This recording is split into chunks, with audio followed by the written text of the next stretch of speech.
welcome back to another Adventures with Emma. I'm so glad you decided to join me. I cannot believe this is going to be our 4th episode. That's insane. It's crazy how time flies when you're having fun, right? So just to recap, we've already visited Riverdale Farm, the Brickworks, and High Park. Today we're at Humber River.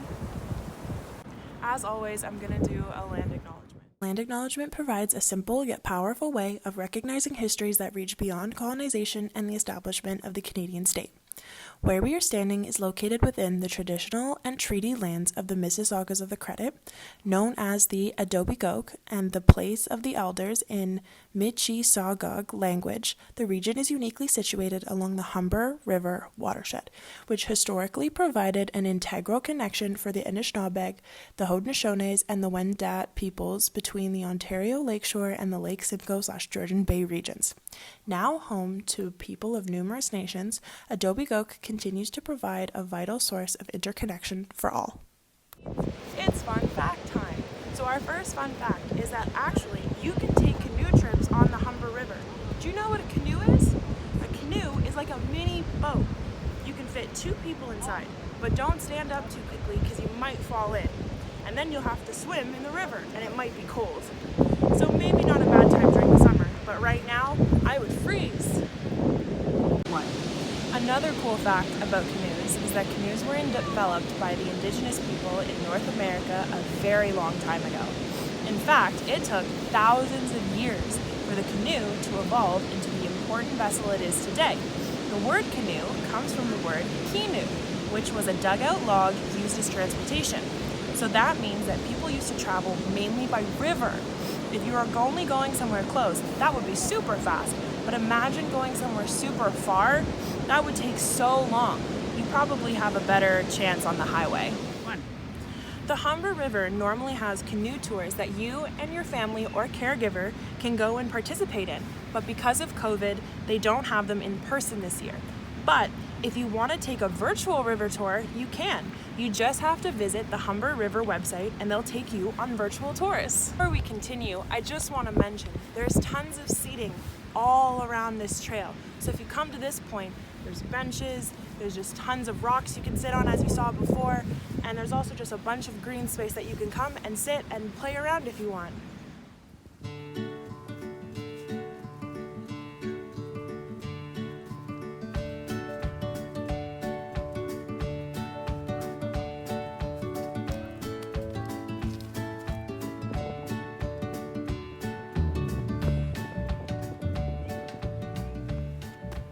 Let's keep walking around and just looking at the beautiful scenery here.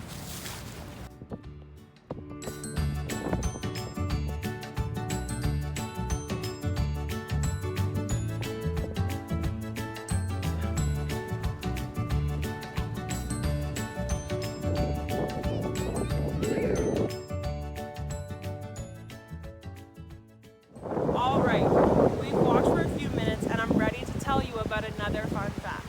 I hope you are ready too. The river is connected to a bunch of different lakes in Ontario. The connection to all of these lakes is 100 kilometers long. I can't even picture how long that is. There are 3 main lakes that this river is connected to. Toronto is right on the edge of Lake Ontario. That is the main lake that you and your family or caregiver can go see as well. The Humber River connects to that lake, as well as Lake Simcoe, which is further north, and even further north than that is the Humber River connects to Georgian Bay. So if you ever wanted to visit all 3 of those lakes, you could do by canoe. So it might be a long journey, but it would be a fun one. So here's another fun fact, and it's actually a very important fact too. During the rainy months of April and May, Toronto sees quite a lot of rain come down. Now, rain is super important because Ontario, and specifically the Humber River, wants to catch all of that rain and use it. Some of the water we drink actually comes from that rainwater. But the reason we do this is also to make sure that the plants and animals don't get flooded. We want to protect the plants and animals and make sure that they're okay. It is a very important job, and the Humber River does a lot of work to make sure that we keep all of the plants and animals safe and that we get extra water. Another cool fun fact is that during the fall months, the river has a lot of salmon in it. Yes, some of the salmon that we eat comes from a river like this. There are 6 types of salmon that live in our Canadian waters. If you look carefully, you might be able to see them swimming. And if you're really lucky, you might be able to see them jumping out of the water. All right, it's another fun fact time. I feel like there's so many cool facts about this place. But even though we're not visiting them today, because the Humber River is a watershed, it's super long, 100 kilometers if you remember. So there are 6 different outdoor locations close to the watershed that you can go to. There is the Albion Hills Conservation Park, Boyd Conservation Park, Clareville Conservation Park area, Glen Haffey Conservation Park, Nashville Resource Management Tract, and finally Oak Ridges Conservation Reserve. All of these locations are located along the river, so you can check them out if you want to.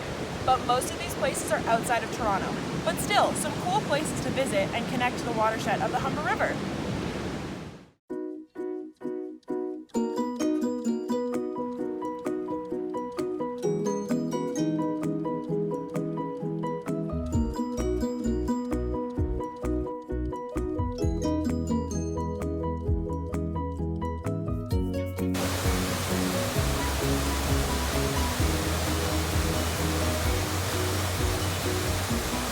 Even though this doesn't apply to the Humber River, most of the rivers in Ontario and around the country flow north. That means they flow the opposite direction of how we normally see rivers flowing. So let's look at the Humber River, for example. If this river flowed north, then it would be going this way, which is the complete opposite direction. It's super weird to think about a river flowing in the opposite direction, but really cool.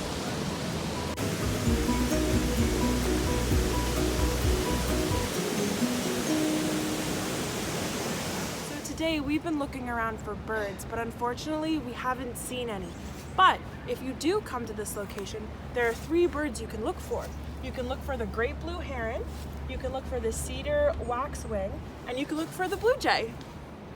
This is going to be our last fun fact of this adventure, but it's a pretty cool fact. Did you know that the Humber River used to be used for transportation? I mentioned that before, so think back to that moment. But it's actually one of the oldest established transportation routes in Canada. It has been used for hundreds of years to get around this part of Canada. That is super cool. Wow, it looks like we've come to the end of another adventure. I've learned so much this time. It's been so much fun, so thank you for joining me. I've had a great time. I hope you have too. But I'll see you next time on Adventures with Emma. Bye!